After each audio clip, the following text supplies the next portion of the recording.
My man Dylan, man. This is Dylan is secretly my real estate mentor, guru, a guy I learned a lot from. I've kind of seen through the years. So just kind of talk about like, you know, what you do and man, what that experience has been like. Because you shared some great things with me. Yeah, so I started just like all you guys, hustling when I was a kid, cutting grass, doing baseball card shows, all that, like when I was still getting driven, begging to get a job, begging to have my mom or dad drop me off to go wash dishes for $3.85 an hour. And then I started messing around in real estate in '99, so I always hang out with real estate people. So even to be at a table without real estate people, even if, you know, only some of us are in it, is weird for me.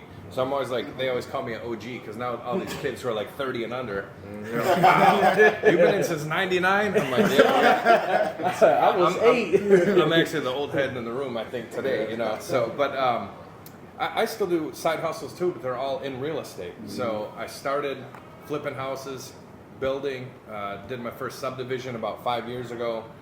And all along that way, I started doing coaching and mentoring because I started my own groups, more for real estate investing than just agents. And then I kind of fell in love with that part of it, helping other people. The more you help other people, the more money you're going to make, right? Mm-hmm. And then my connection just grew and grew and grew. And same thing in high school, like Joe was talking about, like, you know, I was always the connect back in the day, for whatever that was. We get into talking about. Wait, what's the statute of limitations? We need some legal advice. Man, even back then, I was putting in kickers in people's cars, and I mean, I'm going back to 1990, so it was back in the day, right? But yeah, I mean, just always hustling, and now even in real estate, I always have a separate side hustle. Today, I worked all day until I had to get in the shower and come here, just working on a new community that I'm building for real estate agents. And I think like one good tip we talked about with the hustle, but being smarter than just hustling, like Don said, a lot of people don't know all the different tax advantages. So all of us starting side businesses, getting a $1,200 check, that becomes $900 because we got to pay the man, right? Right. So how do we not pay him legally? Pay your kids. And like one big thing, a lot of you guys know about like self-directed IRAs.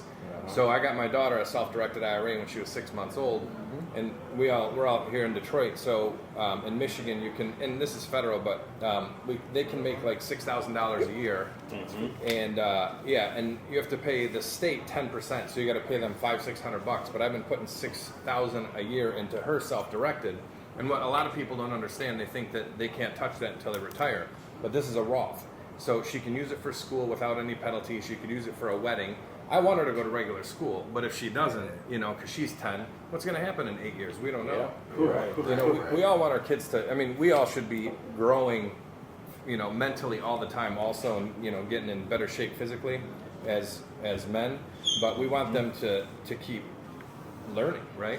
Yeah. So whichever way that works, that's the way you do it. But the more money, and I help facilitate a nationwide mastermind of real estate investors and agents, and the top people in this group are doing 2,000 or 3,000 deals a year, buying and selling. Oof. So these dudes are way up there. A couple of them, they raised a couple $100 million. So I help coach those dudes, which is crazy, right? But I can see things they don't see because I'm not in the smoke that they're in, because they got their own problems. And the big thing they all do, number one, is they all have passive income, right? They all step out of what they don't want to do, have other people doing what they don't want to do, but they're masterminding that business, right? And building things for people. But the other thing is just learning all the different things that they're never going to tell us in school, unless we go to prep school with Donald Trump's son, right?